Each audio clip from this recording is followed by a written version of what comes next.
Hello friends, नमस्कार। एक another stock की बात करते हैं। SBI, state bank of India. इसका जो रिजल्ट आना था 21/5/2021 को, चौथी तिमाही का नतीजे आने थे, तो अपडेट दिया है बैंक ने। डिविडेंड भी दिया है दोस्तों।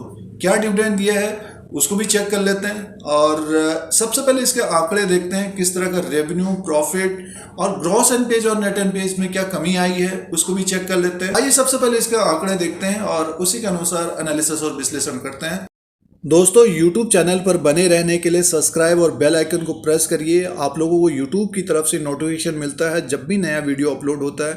स्टॉक मार्केट की जानकारी, स्टॉक एनालिसिस, सारा कुछ फ्री रहता है।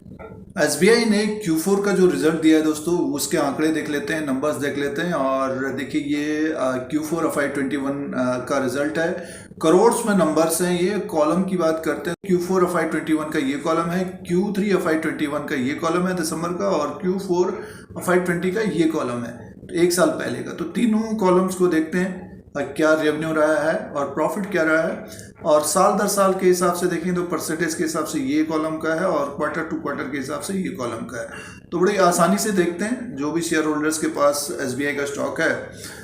इंटरेस्ट इनकम, सबसे पहले इंटरेस्ट इनकम की बात करते हैं। तो देखिए, इनका अब की बार का 65,102 करोड़ का है, और दिसंबर के क्वार्टर में 66,734 करोड़ का है, और Q4 FY20 में 62,681 करोड़।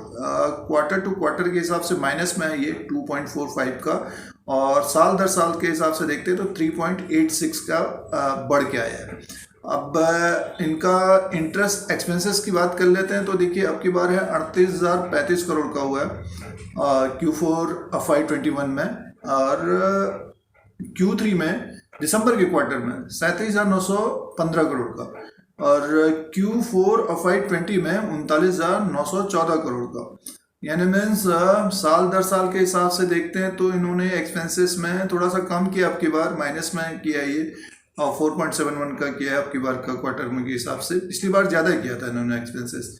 और क्वार्टर टू क्वार्टर के हिसाब से देखते हैं तो थोड़ा सा बढ़ा के किया एक्सपेंसेस। देखिए, 37,915 करोड़ का है। अब आगे की तरफ चलते हैं।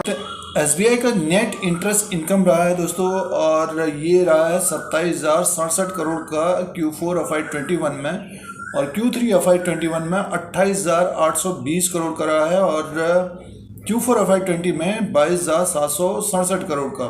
साल दर साल के हिसाब से देखते हैं तो 18.89% की बढ़ोतरी हुई है, और क्वार्टर टू क्वार्टर के हिसाब से देखते हैं तो माइनस में है 6% का।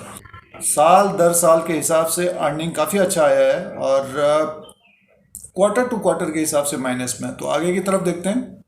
और ऑपरेटिंग प्रॉफिट में भी इनका टू क्वार्टर के हिसाब से 13.66% का है, 6.69%। तो साल दर साल के हिसाब से लोन लॉस प्रोविजन का दिया है, तो इनका देखिए अब की बार का है 9,914 करोड़ का है, और Q3 FY21 में 2,290 करोड़ का था, और एक साल पहले 11,894 करोड़ का।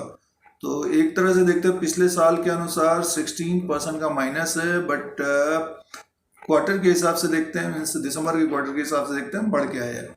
अब सीधे प्रॉफिट की बात कर लेते हैं।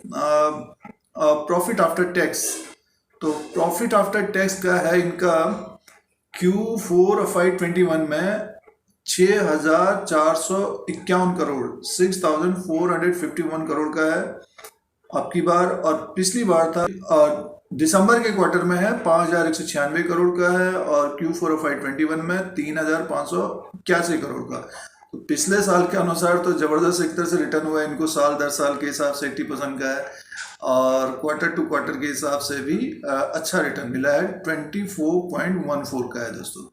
तो एक तरह से देखते हैं तो प्रॉफिट तो बढ़िया आया है, जंप किया है, जबरदस्त जंप किया है। अब ग्रॉस एनपीएज और नेट एनपीएज की बात करते हैं। इंपॉर्टेंट होता है बैंकों के लिए ये। अब की बार देखिए, Q4 FY21 में 4.98 का है, और पिछले साल था 6.15 का, और Q3 FY21 में 4.77 का।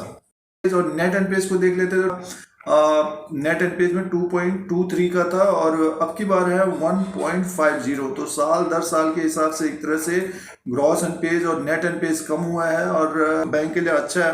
तो एक तरह से देखते हैं तो बैंक का जो रिजल्ट है दोस्तों अच्छा आया है।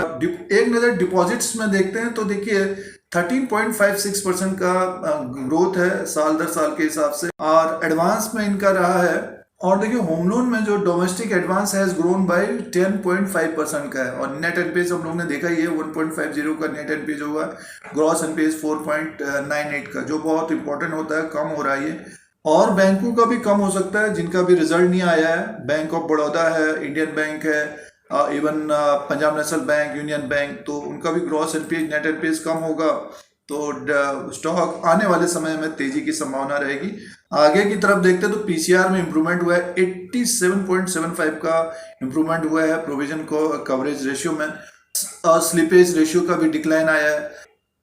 अब डिविडेंड की बात करते हैं। बैंक ने डिविडेंड के बारे में अपडेट दिया है और 4 रुपीज पर इक्विटी शेयर के हिसाब से इन्होंने डिविडेंड का अनाउंसमेंट किया है चौथी तिमाही में। 4 rupees per equity shares 400% for the financial year ended 31 March 2021. The date of payment of dividend is fixed on 18 June 2021 and the dividend warrant will be dispatched before the date of payment which will be payable. तो दोस्तों एक तरह से 4 rupees का इन्होंने dividend का announcement किया है। बैंक ने 4 रुपीज का जो डिविडेंड दिया है और रिकॉर्ड डेट के बारे में बताया। तो रिकॉर्ड डेट देखिए ये है रिकॉर्ड डेट 4/6/2021 फ्राइडे 10। दोस्तों जैसे कि हम लोग ने Q4 का रिजल्ट देखा स्टेट बैंक ऑफ इंडिया का, तो पिछले साल के अनुसार इम्प्रूवमेंट है और क्वार्टर टू क्वार्टर के हिसाब से थोड़ा सा कमी पेशी है, बट जो प्रॉफिट आया है एक तरह से बेहतरीन प्रॉफिट आया। और सबसे बड़ी बात यह है ग्रॉस एनपीएस और नेट एनपीएस कम हुए हैं। तो और भी जो पीएसयूज बैंक है उनमें तेजी की संभावना रहेगी अगर उनका भी ग्रॉस एनपीएस और नेट एनपीएस कम होता है। फिलहाल स्टेट बैंक ऑफ इंडिया की बात करते हैं तो अभी ये कुछ दिन पहले 320-331 तक आया था। तो बताने की कोशिश थी कि रिजल्ट आ रहा है, तेजी की संभावना रहेगी, तो अपने अनुसार प्रॉफिट बुक कर सकते हैं। वरना जैसे 390 का एक स्टॉप लॉस लगा के देखिए ऊपर की तरफ अगर जाता है तो उसके अनुसार अपना स्टॉप लॉस बढ़ा लेना चाहिए। और अगर महीने भर में अगर 15-20% का अगर प्रॉफिट मिल रहा है तो अपने अनुसार देखना चाहिए। जो लॉन्ग टर्म के लिए है तो उनको डिविडेंड भी मिलेगा दोस्तों और उतार चढ़ाव लगा ही रहेगा। ऐसा नहीं कि एकदम से ऊपर की तरफ चला जाएगा, बट ये है कि जो स्टेट बैंक ऑफ इंडिया का स्टॉक है अच्छा रिटर्न मिलना चाहिए आने वाले समय में। अब जिन्होंने पोर्टफोलियो बनाया है स्टेट बैंक ऑफ इंडिया का स्टॉक रखा हुआ है तो डिविडेंड लीजिए। और जो शॉर्ट टर्म के लिए कर रहा है, शॉर्ट टर्म मीन्स 10 दिन, 15 दिन, 1 महीना, 2 महीना। अब 1 महीना पहले की बात करते तो 320 के काफ़ी नीचे के टारगेट्स बताए जा रहे थे, तब एक तरह से जिन्होंने भी खरीदा है तो एक तरह से ऊपर की तरफ है। तो बेहतरीन स्टॉक है स्टेट बैंक ऑफ इंडिया और दिग्गज बैंक है। तो दोस्तों ये स्टेट बैंक ऑफ इंडिया के Q4 का रिजल्ट का अपडेट था। स्टॉक प्राइस 401 तक पहुंच गया है। शॉर्ट टर्म वाले अपने हिसाब से देख सकते हैं, प्रॉफिट बुक कर सकते हैं कुछ परसेंटेज के हिसाब से, या फिर स्टॉप लॉस, प्रॉफिट वाला स्टॉप लॉस लगाना चाहिए। जो यहाँ पे ट्रेड कर रहे हैं, इंट्राडे जो कर रहे हैं, तो उनको भी स्टॉप लॉस के द्वारा कामकाज करना चाहिए। लॉन्ग टर्म वालों को एक तरह से बने रहना चाहिए, डिविडेंड लेना चाहिए। उतार चढ़ाव स्टॉक में लगा रहता है, अगर नीचे की तरफ दिखता है स्टॉक, कोई अगर लेना चाहता है डेफिनेटली पोर्टफोलियो में रखना चाहिए दोस्तों।